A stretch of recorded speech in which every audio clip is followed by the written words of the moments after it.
Hello everyone, back to Film Recap. This time we will present a Korean drama storyline entitled Everyone Is There.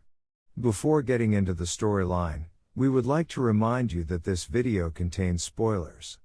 Please be careful. The movie starts when a girl running scared in the middle of the darkness of the night. He walked through the forest in Lonely Mountain while looking back, before he finally stumbled and fell with a face full of wounds. That girl is Suyeon, a 16-year-old student, who often bullied by his schoolmates. Where does Suyeon live alone? His mother is dead and his father is focused work abroad. While Suyeon's father doesn't pay much attention to her, making it difficult for detectives to investigate what really happened after they found Suyeon unconscious in the forest that night. At hospital, Suyeon wakes up and she looks confused. Detectives approach her to find out what really happened to her, but she is silent due to deep trauma. Suyeon's school teacher comes to visit and she looks very worried about her. The teacher brings some parents of students who surprise her. They are the parents of Suyeon's violence suspect. The detectives said that their children took Suyeon to the mountain and everything was caught on CCTV. The parents also pleaded not guilty because there was no solid evidence that their child was violent. One parent said, if their child was the culprit, they would end all problems by making peace and providing compensation. The detective is angry because the case that happened to Suyeon is not something that can be justified, but a serious case that must be followed up to the roots. Suyeon is taken to an examination room where a doctor asks her to say whatever she is feeling, to understand her psychological condition. But he didn't say anything, even after 10 days in hospital. At the hospital, the detective receives a call from his co-worker saying that his attempts to meet Suyeon's father overseas were fruitless. Suyeon's father doesn't talk much and doesn't even care what happens to his daughter.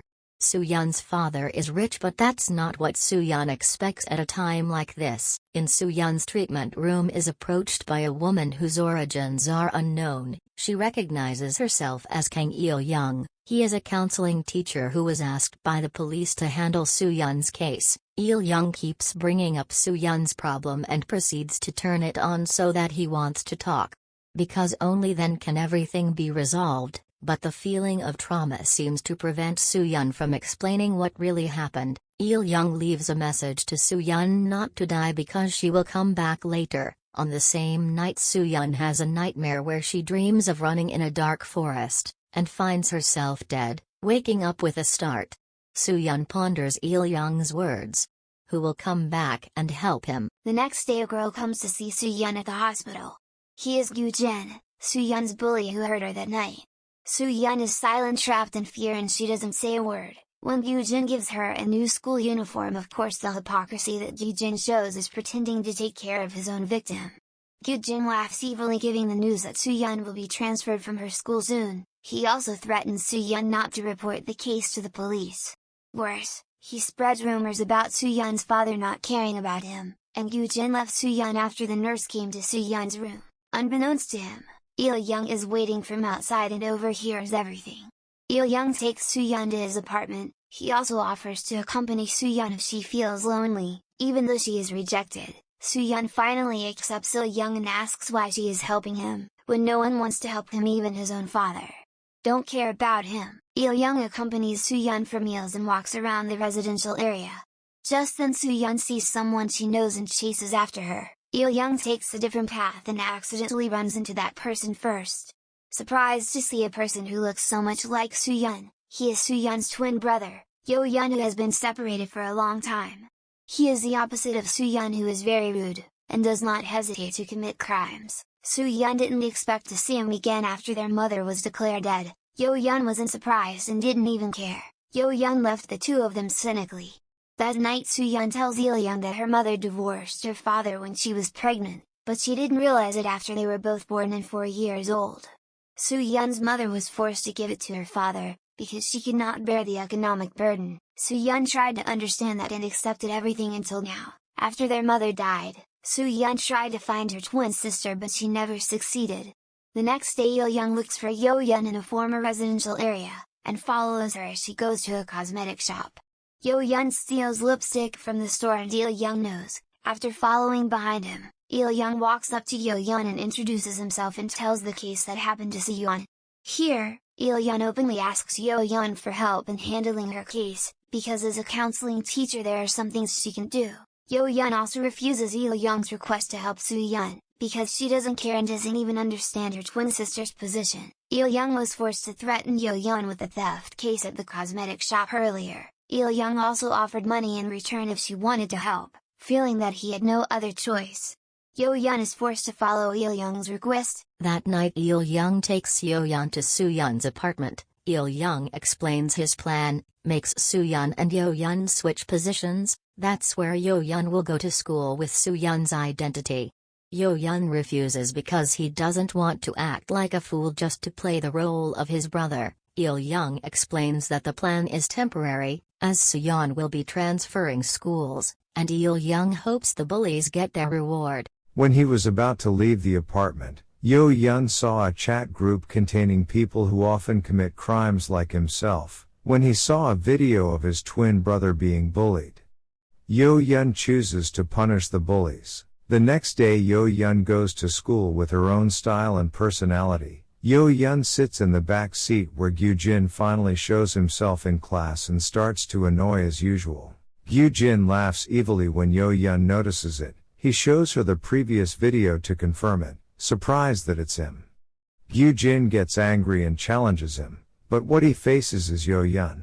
Yo-yeon got up and slapped him with all her might. Yo-yeon pulled her hair and slapped her once again. Smiling, Yo-yeon strangled Gyujin and recorded her when she asked for help. Her friends could only watch and were terrified when they saw Soo-yeon's sudden change.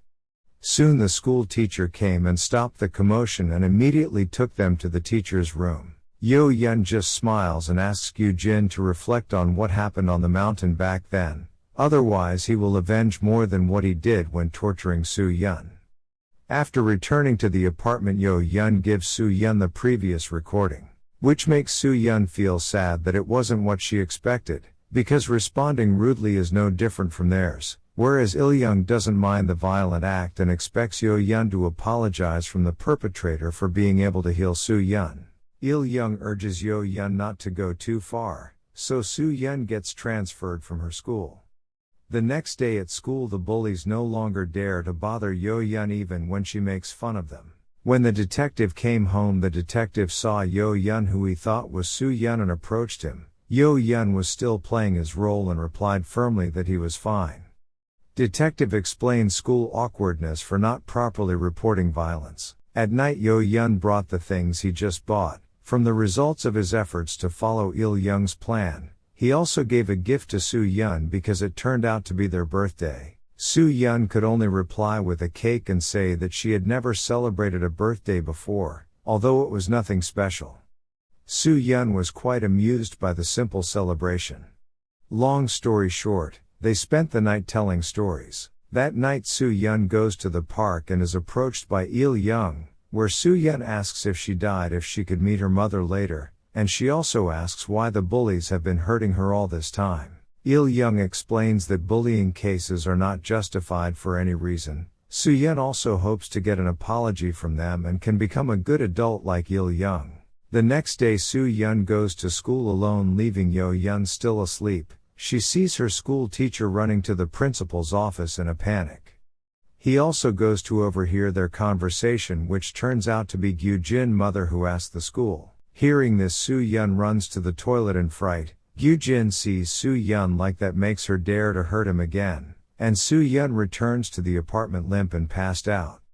Il-young, who saw him, panicked and helped him. Yo-yeon, who realized that it was Gyujin's doing, immediately left the apartment and threatened Gyujin with the previous recording. He asked him to go to the same mountain where he tortured Soo-yeon that night. Gyujin had no other choice and he came to the mountain alone. Yo-yeon greeted him with a hard punch and tied him up while he was unconscious. Yo-yeon also shot some very sensitive videos for Gyujin and will pass it on to the class group. Then Yo-yeon threatens him with hard water that can instantly burn the skin if it hits the body. Again Yo-yeon insists Gyujin must reflect on his actions all this time.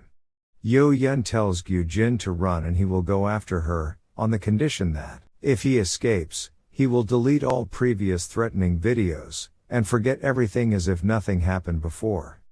In the middle of the dark night, Gyujin runs scared and he falls like Soo-yeon did that night. Yo-yeon chased him where Soo-yeon also came to the place according to the instructions given, with a tender heart pleading with his twin to stop his actions. He also tried to help Gyujin because that was not what he expected all this time. Yo-yeon blocked him, remembering Gyujin had did the same to him. At that time Il-young came to a place where he started to get angry and asked Yo-yeon to stop his actions. Il-young called the police with a different identity and said that there was an accident on the mountain that night. Gyujin's mother thinks it is Soo-yeon's revenge and reports it to the police. Detectives and other co-workers are confused because the Soo-yeon they caught is different from her real nature. When Yo-yeon is being interrogated, Il-young enters the interrogation room, but strangely no one notices her whereabouts, when all eyes turn to Yo-yeon. When the interrogation is over, Il-young's figure leaves that night and never comes back. Yo-yeon comes out of the police station where Gyujin's parents immediately attack her. When the detectives separated the two of them, Gyujin's mother asks why Soo-yeon attacked her daughter. Yo-yeon only replies that she just took her somewhere. Because Yo-yeon is emotional about her identity, and says that the Soo-yeon they know is at home and still traumatized. When Yo-yeon was asked who sent it, she replied that it was all the counseling teacher's plan, so the detectives were confused because they didn't find any information about the counseling teacher previously mentioned by Yo-yeon. Detectives try to meet Soo-yeon at the apartment but she isn't there. Elsewhere, Gyujin, who had fainted, has regained consciousness. He tells about the incident on the mountain when Soo-yeon was talking to herself when he attacked her. Hearing the news, the detectives realize that Soo-yeon has a split personality, where Yo-yeon and the counseling teacher are herself, after an accident that Soo-yeon calls her own alter ego. Where Soo-yeon was never helped by the counseling teacher but herself, she also never had a twin brother, because she was the one who called herself. She wanted to be strong and able to fight oppression, and Yo-yeon appeared. Soo-yeon wished there was someone like her who not only knows, but can also understand it, and the counseling teacher Kang Il-young appears. Soo-yeon goes and solves her own problems after taking revenge on Gyujin that night. Detectives who can't solve cases always ask if Yo-yeon and the counseling teacher are real, and whether they are always there when Soo-yeon needs them. The answer is only known to Soo-yeon herself. Time passes by. Soo-yeon goes to the airport accompanied by Kang Il-young in her imagination, before going to a faraway place, revealing her dream of becoming a good counseling teacher like Kang Il-young. The film ends with a shocking and very tragic fact, where it turns out that Soo-yeon has died not long after he asked for help in the forest that night. This story is a projection of Soo-yeon's hope, who desperately wants help, and an adult figure who is always by her side, who not only knows but also understands her problem. Thank you for watching, and don't forget to share, like, and subscribe. See you in the next video next week.